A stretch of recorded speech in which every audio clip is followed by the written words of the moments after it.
Welcome to today's DNA. We will be discussing 5 articles. First 4 are related to the prelims. First article says the Saudi-Pak Defence Pact. Second article on the fentanyl drug. Third article on the National Commission of Scheduled Tribe. And fourth article on the Chabahar Port.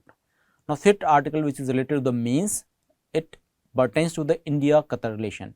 So, first news is about the Saudi-Pak Defence Pact, which is very important development, given the fact that Pakistan, which is considered one of the significant military power, and Saudi, which is considered considerable economic power, are now collusing with each other in order to protect each other's interest. And the basically partnership was known as the Strategic Mutual Defence Agreement, right? So that's why since India is affected by both the things, that is the Pakistan as well as Saudi Arabia, we need to understand the implication of this agreement in detail, right? Accordingly, our Ministry of External Affairs came out with a very cautious response to this agreement. I will read out the Twitter statement from the Ministry of External Affairs, which is very well calibrated. It said that we will study the implication of this development for our national security as well as for the regional and global stability, right? The government remains committed to protecting India's national interest, ensuring comprehensive national security in all domains. So, we are talking about our protecting our interest in all domains. It's very important because it is going to impact India in long term, right? So, now let us try to ponder more upon what is the pact all about. So, basically the finer detail of this pact is not out in the public domain, but few key aspects are out, and accordingly the agreement commits that both sides to consider an attack on either as an attack on both, right, aiming to strengthen joint deterrence and expand defense cooperation across domain according to the joint statement. So, we have to understand this statement reminds me article 5 of NATO, right, which says an attack on NATO ally will be considered an attack on the entire NATO bloc, right. So, we can loosely call it Islamist NATO, if I have to call it, right. But funnily what I can see, even they tried to copycat the article 5 provision. They should have come out with some kind of innovation, but they did not bother upon the innovation and they tried to copycat, which is also a characteristic of Pakistan, right, copying things from other countries, like they made the nuclear weapon. Anyways, now what is the significance of it? So, the political strategists are calling it as a geopolitical thunderclap. Why? Because I have already explained this to you. Our immediate western neighbor is Pakistan, which is again military power, and Saudi Arabia, which is a economic power, and both are coming together to protect each other's interest in this region or beyond this region as well, right? Which simply means it will institutionalize pre-existing cooperation between the Pakistan and Saudi Arabia, right? We will have to understand. And what is more interesting to understand that Pakistan, which calls it's a democratic nation represented by its prime minister, was accompanied by its field marshal. I am saying the field marshal, sorry to say it, it is field marshal, right, Asim Munir, right. So, that is why we can see it's a country, Pakistan is a country which is military, uses the country for its whims and fancies, which we will say, right. So, now what are the threat perception for the Pakistan as well as Saudi Arabia, why they are signing this deal, right. So, if you talk about the Pakistan is facing hybrid threat, right. So, threats from the internal issues and threat from the external issues. So, Pakistan is facing internal rift, internal issues in terms of the Tehreek-e-Taliban Pakistan, that we call TTP, right. There is a BLA, Balochistan, we know it's quite unstable, then there is a Pakhtun area which is quite unstable. So, however, Pakistan given the fact is very decent military power will manage it, but Pakistan considers India as a explicit threat to its existence.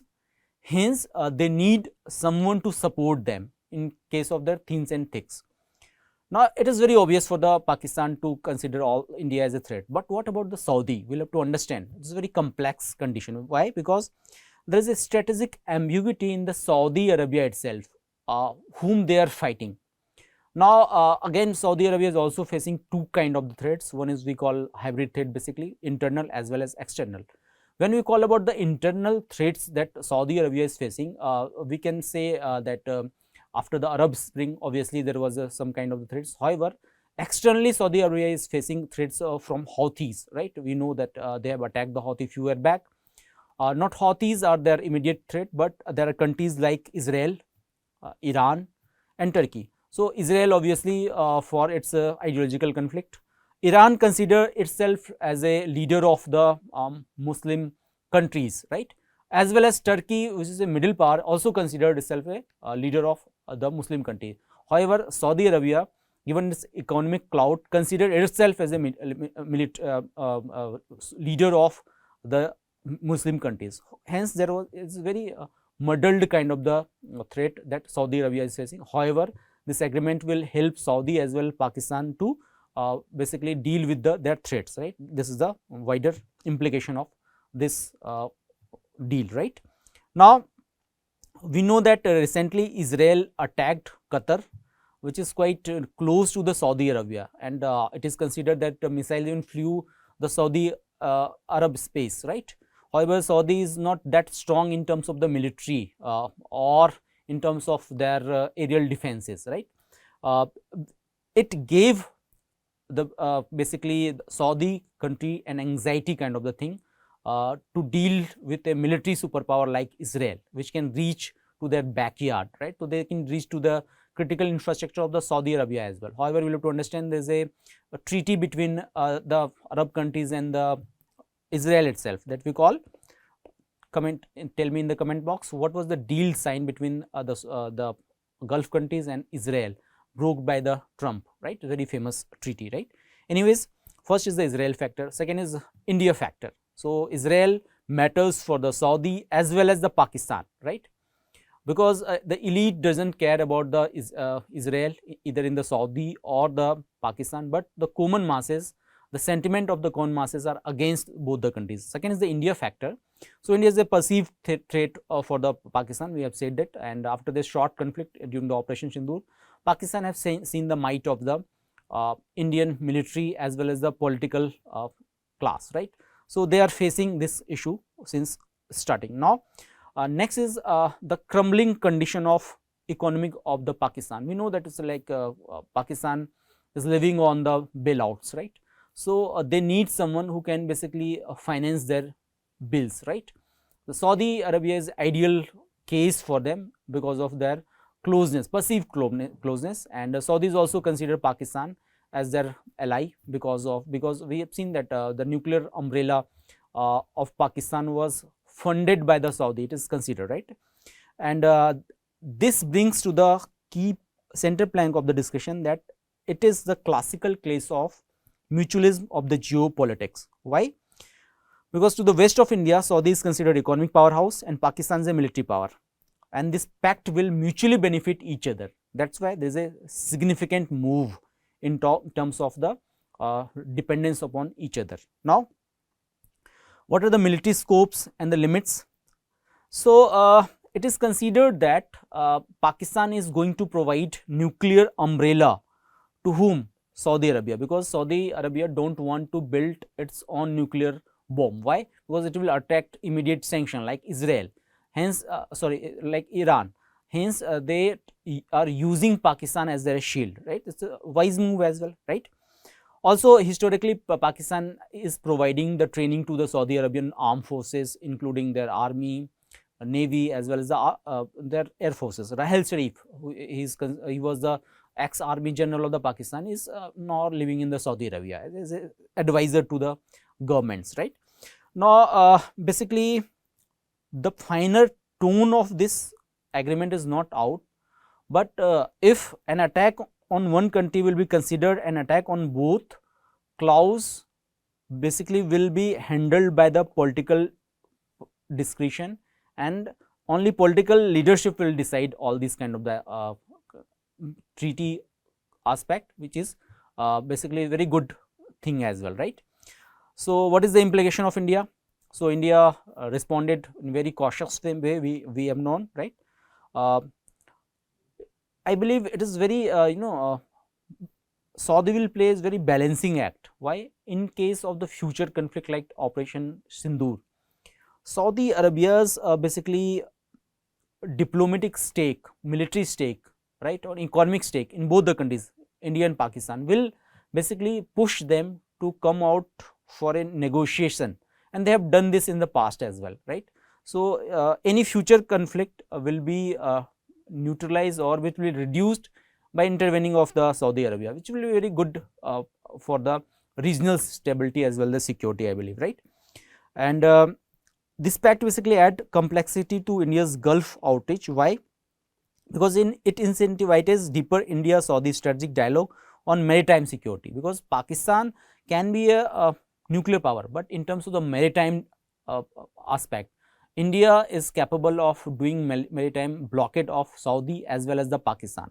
Now, let us try to understand a country like Saudi, which is quite dependent on the India, or as well as India is dependent quite on the Saudi for its energy needs. Obviously, Saudi will not attack India, right, because if Saudi is attacking the India, so most of the Indian missile can attack the deeper into the Saudis. So, obviously, there is no condition in immediate terms that there will be conflict. If there is a conflict between India and Pakistan, then Saudi will attack India. There is no chances or highly unlikely chances of it, but however, definitely Saudi can play a role into the negotiation table. That is very important aspect of this entire thing. What is the implication for the Pakistan? So, Pakistan is basically struggling for the economic resources. Obviously, Saudi Arabia will provide them economic resources. What is the implication for Saudi Arabia? Saudi Arabia, after the attack by the Israel on the Qatar, right, they are in need of some partners which can help them, right. And we know that the US is no more providing the umbrella to the Saudi or any countries after the Trump 2.0, right.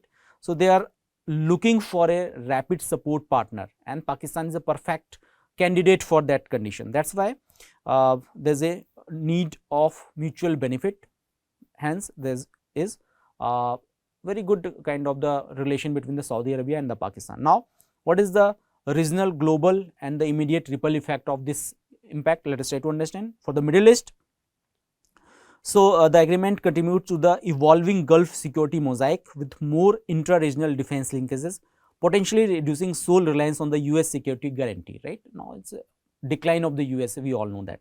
Second is on the South Asia. So, crisis dynamics could face new third party variables, Saudi diplomatic activism, energy leverages and behind the scene logistics, very important, right. What is the implication of the global? So, external power will reassess arms flow, missile defense cooperation and maritime security in the Arabian Sea. This is the implication of the Saudi Pakistan Defence Pact. Now, what are the scenarios to watch? So, in case of the limited conflict scenario, Saudi diplomatic pressure can de-escalate the situation. Now, defense industry in the Pakistan as well as Saudi Arabia is going to be improved after these kind of the pact. This is the overall implication. Now, what India can do? So, India need to intensify strategic dialogue with the Riyadh, right. It can broaden Gulf hedging, because we are having good relation with the Oman, right. We are having our base in the Oman as well, right. UAE is very good candidate for India, and we can sustain quiet channel with the Qatar as well in order to balance Saudi Arabia. So, we can do it, and finally, we will have to calibrate crisis management with the Pakistan, right. So, these are the implication of broader implication of all these issues. Hope you liked it.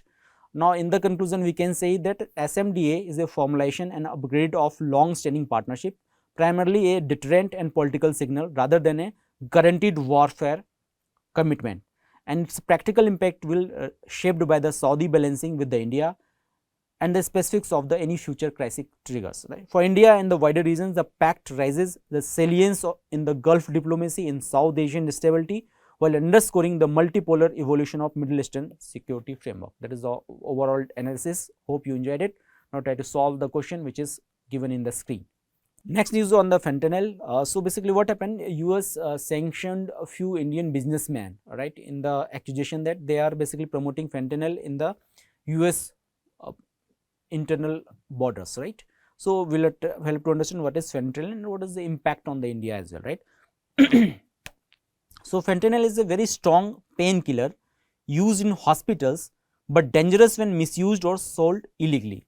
It can cause serious harm in tiny amount, right, and has become a big problem worldwide, including in India. So you might have seen the reels and the YouTube shorts, right, of the zombies of the USA, especially the state of Philadelphia. It is basically crippling with the zombie impact, and the main culprit behind this apocalyptic kind of the situation is the phenytoin, right. It's very dangerous painkiller made by the, it is synthetic drug basically, so made by the humans, we humans, right. What happened and how it impact, we will have to understand.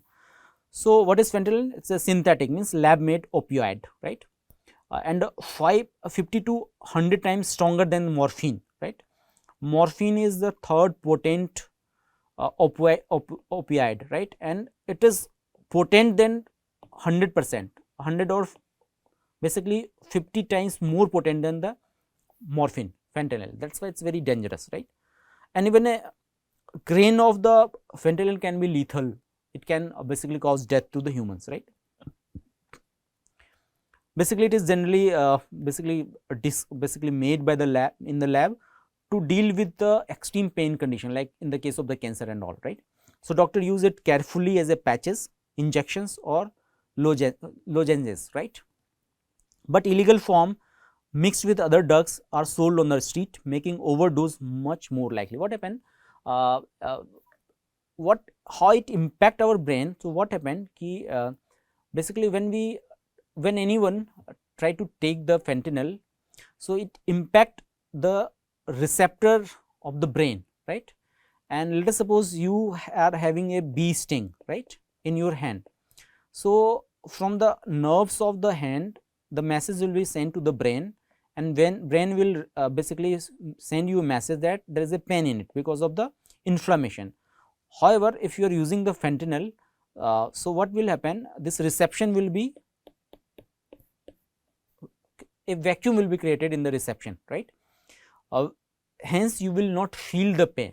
That is the how the fentanyl works. However, uh, when the reception is blocked, the brain release happy hormone, right, and hence people feel high while consuming the fentanyl, right. This is the impact of the fentanyl in the human body. I mean, simplifying it for your understanding. Now how fentanyl is formed. So in medicine, pharmaceutical companies synthesize fentanyl using complex chemical reaction from regulated ingredient called precursors, that is NPP 4A and PPV, that is given in the screen, right. Illegal lab use similar chemical, but often in cheap, fast method, sometimes substituting new chemical to dodge regulations, right.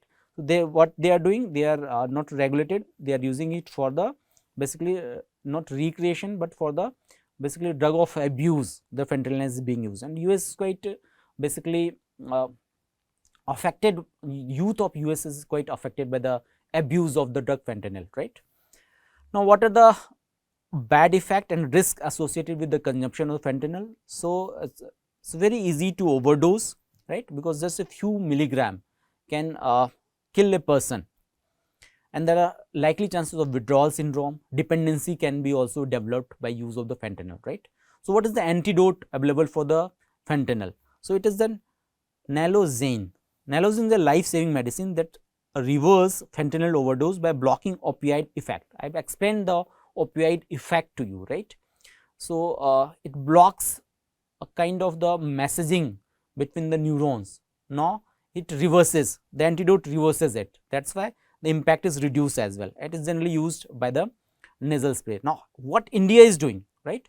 So India is having NDPS Act in place, we are having NCB, and we are using the various social media campaign in order to sensitize our youth about the drug of abuse like fentanyl, right.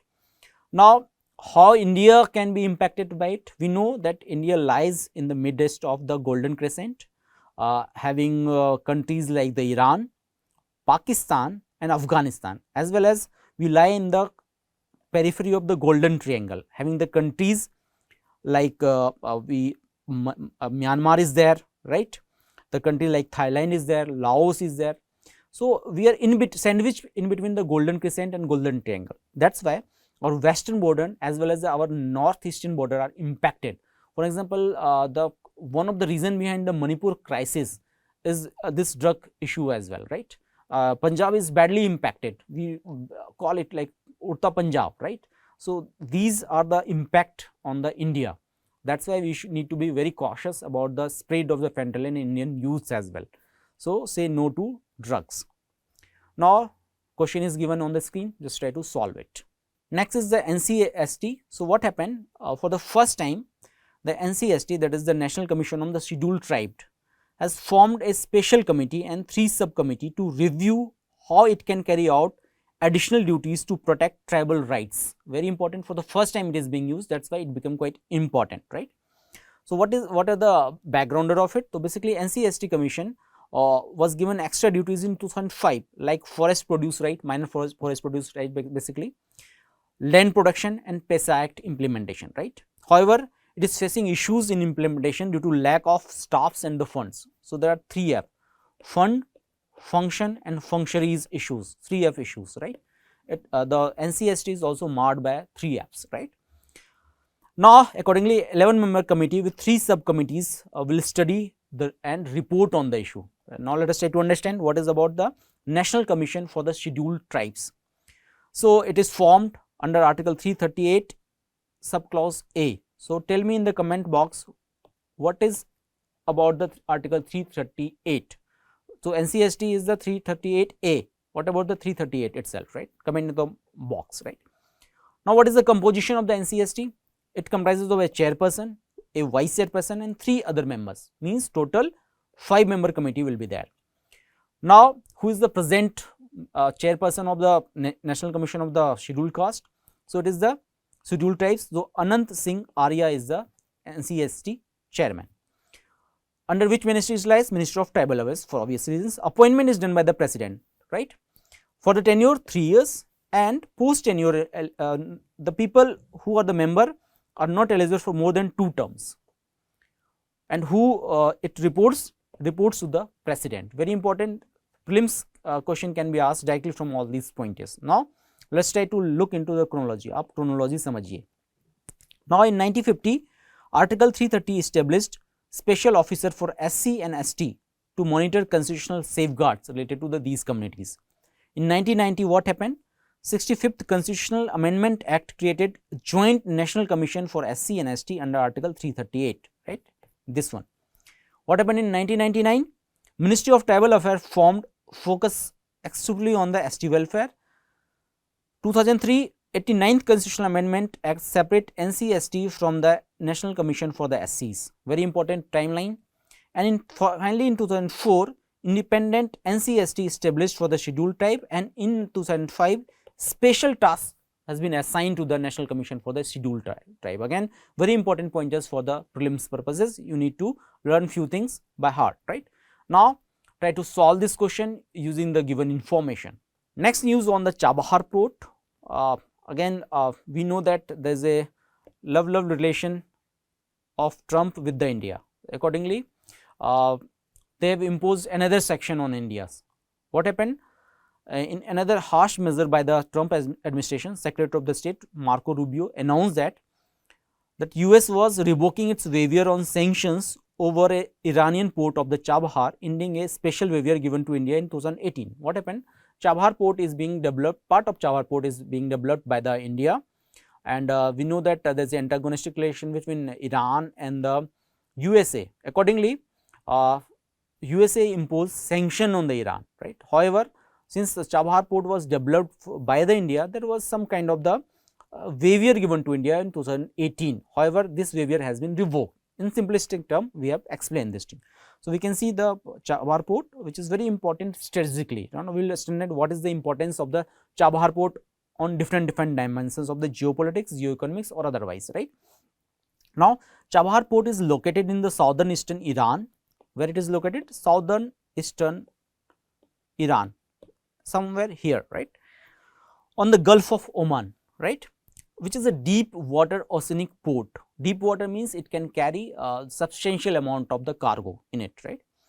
And this is very great in terms of for the geopolitical importance, especially for the India, Iran, Afghanistan and Central Asia, right.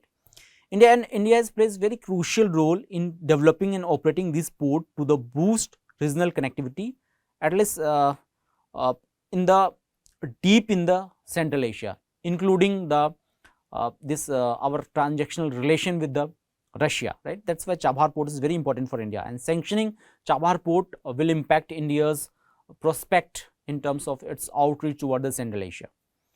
Now, what happened? India signed 10-year agreement in May 2024 to develop and operate Shahid Beshati terminal of Chabahar Port through Indian Port Global Limited (IPGL), right. And we have invested around 120 million of infrastructure, and we are committed to further invest 250 million US dollars in the Chabahar Port, right. And we are expanding the port's capacity to handle 5 lakh TEU, right, with plant of 7 kilometer railway linking to the Iran's interior and Afghanistan, right. So, we are also planning to build the railways, like the Britishers built railways connecting the port to the hinterland of the India. We are trying to build, I'm giving you simplistic kind of the explanation to this, right. And basically which will improve the road, rail and the port connectivity between the India, Iran and the Central Asia, right. This is all about the Chabahar Port and its importance. Now, India uses Chabahar Port as a strategic gateway to Afghanistan and Central Asia, circumventing Pakistan's denial of the transit right, because we know Pakistan is only one basically important part to play in this region, their location, which is very strategic, right. The port facilitates humanitarian aid delivered. For example, we have delivered wheat via this port to the Afghanistan after the crisis, right, when the US left the Afghanistan area, right. And Chabahar is the first Indian port that India is building. That is why it is very important to bolster India's regional influence in this area, and it boosts India's economic presence and counters China's nearby Gwadar port, right. Gwadar is being developed by the Pakistan and we are developing the Chabahar port, right. And it also ties into the international north-south transport corridor, very important, INSTC. You can see the link from here to there, right. It is very important for the India. Now, US sanction is impact. Obviously, the US sanction on the Chabahar port will impact India's basically role in this area, India's clout in this area, and basically what US is using is invoking Iran Freedom and Counter Proliferation Act (IFCA) to basically sanction these kind of the bans, right.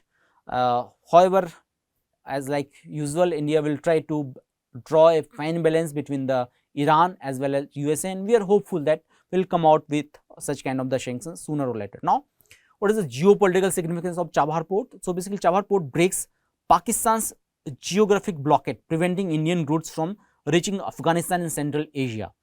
It serves as a critical contour to China's Gwadar port, and the port strengthens India-Iran tie amid Iran's multi-alignment strategy, balancing China, Russia and India, and enhancing regional connectivity, global connectivity, economic cooperation and strategic partnership. That is why it is very geopolitically important. Now, what is the geostrategic importance of this kind of the basically port? So, situated outside the Persian Gulf on the Gulf of Oman, Chabahar provides unrestricted access to the Indian Ocean, facilitating regional maritime security, trade and influence over the sea lanes.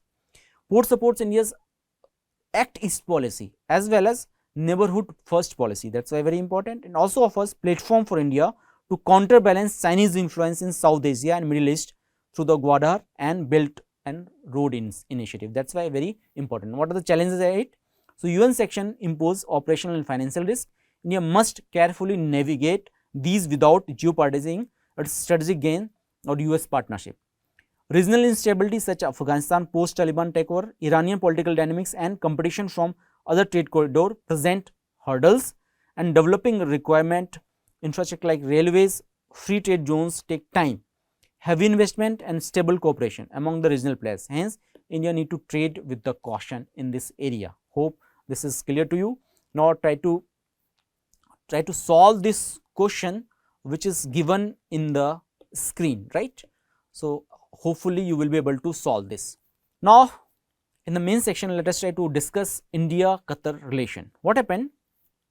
Recently, we know that Israel attacked Qatar, right, because Israel alleged that Qatar is basically hosting Hamas leadership, and that is why they are promoting terrorism in the Israel, right. That is why they have attacked the Qatar, right. However, Qatar is very good friend with India as well. On the same, Suhasini Haider basically explain this thing in the today's the Hindu news. We will try to build the entire information based on that article only, right. So, let us try to understand. So, India's condemnation of Israel attack in Doha as a violation of sovereignty of Qatar marks an unusual hardening compared to its earlier more muted reaction to the Israel strike in the Lebanon, Yemen, Syria and Iran. What happened? Generally, India and Israel are very good partners, right, strategic or otherwise. We respect each other's sovereignty, which respect each other's sentiment. So, generally we do not condemn attack by the Israel to any other country. But for the first time, public condemnation has been done by the India. That is why it is considered very unique, and that is why we are discussing this in our today's part, right. So, what is the change as of now? So, India publicly and unequivocally condemned the Doha strike at the United Nations Human Rights Council, calling it threat to the regional peace and stability. This is followed by a call in which Prime Minister Modi ji conveyed condemnation of the sovereignty breach and expressed solidarity with the Qatar. Now, how this response is different from the earlier response? So, we are generally silenced, which we are generally muted on any Israeli attack, but for the first time we are publicly condemning these kind of the attacks. But it is very important, right, which is departure from India's standard carefully balanced language on West Asian airstrike, right. Now, why Qatar is different? Why India is basically risking its relation with the Israel in the terms of the Qatar? So, we are not risking, we are fine balancing our relation. How? So, Qatar is a strategic energy partner and key LNG supplier to India, and recently elevated the strategic partnership with planned investment. Factors like heighten India's sensitivity to the action on Qatari soil, right. We have seen the few Navy person has been given the death sentence, and later on it was revoked. So, it shows the confidence of India in the Qatar and Qatar's confidence in India, right. The strike also undermined an active mediator and a close US partner, making the sovereignty breach in a neutral host state diplomatically distinct from the strike in active conditions, right. What happened? So, in the Qatar, one of the bases of the US also lies, and US is a good friend with the Qatar as well as Israel. Given all these facts, Israel attacked the Qatar. So, there is something which is very fishy in these conditions. So, that is why we are trying to balance all these things, right. Even while condemning the strike in the Qatar, India reiterated opposition to the terrorism, stressed dialogue and diplomacy, signaling continuity in its broader multi-aligned West Asian posture. So, we are not basically sidelining the Israel. We are also supporting the Israel, but we are also supporting the sovereignty of the Qatar, which is very good move in fact, right. Now, we will try to understand why Qatar is very important. So, Qatar is a small but strategically important country in the West Asia, bordered by the Saudi Arabia and the Persian Gulf. It is a major oil and gas powerhouse, which one of the world's highest per capita income countries, right, and is a very big importer of Qatari LNG, which is a basically gas, liquid natural gas, right. Headquarters of the Al Jazeera news channel, we often hear and read about, right, is stationed at the Qatar, right. It also hosts one of the US military bases, I have already explained to you, right, and is the active member of United Nations, Arab League and OIC, right, and it supports the Muslim Brotherhood, which is an oldest Islamic political group founded in Egypt in 1928, right. So, it is very important for the geopolitical and otherwise, right. That is why we are having good relation with the Qatar. Now, what about the India-Qatar relation? So, politically there are regular high level visit our Prime Minister Modi ji visited Qatar in 2016. Amir of Qatar visited India in 2015, right? Trade, so as per the latest data which is available, trade balance was 18.7 billion. India import LNG, LPG, chemicals, plastics and aluminum from the Qatar, and India exports cereals, fruit, spices, iron, steel and food product to the Qatar, right? And there is a strong defense cooperation between India and Qatar, and there is a deep rooted ties, right, in terms of the cultural relation between India and Qatar. In 2019, India-Qatar Year of the Culture was celebrated. So, it is very important for the India, right. Now, what are the other areas of the cooperation? So, Qatar co-sponsored UN resolution on the International Day of Yoga. Now, tell me in the comment box what is the day for the International Day of Yoga, co-sponsored by the Qatar, right. In terms of sports, Indian Sports Center promotes game within the Indian and expat communities, right. During the COVID-19 second wave, Qatar helped India, right. And Indian communities, there are almost 8 lakh Indian live in Qatar, largest group of diaspora, right. So, it is very important. Now, what is the significance for India? India contribute greatly to the Qatar society, right. We have strong economic and trade independence. Qatar supplies 48% of India's LNG, crucial for India's diversification of the energy basket, or for that matter energy security. That is why it is very important. Not what are the challenges between the India-Qatar relation? Al Jazeera, which is a global mouthpiece for the Qatari government, basically campaign against India's post Article 370 abrogation, right. Obviously, it was influenced by the Pakistan somehow, right.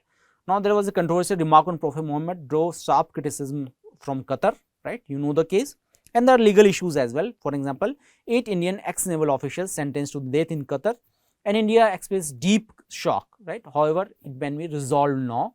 So, more or less, Qatar is very important country for India's geopolitical, geo-economic and energy securities, right. That is all. Now, let us try to solve the question. Question says, India and Qatar share a multifaceted relationship rooted in the energy security, diaspora engagement and strategic cooperation in the Gulf region. Critically analyze the evolving contours of India-Qatar relation in context of the West Asian geopolitics, with special reference to the energy dependence, migrant issue and India's balancing act in the Gulf. You have to write in 250 words. That is all. Thank you.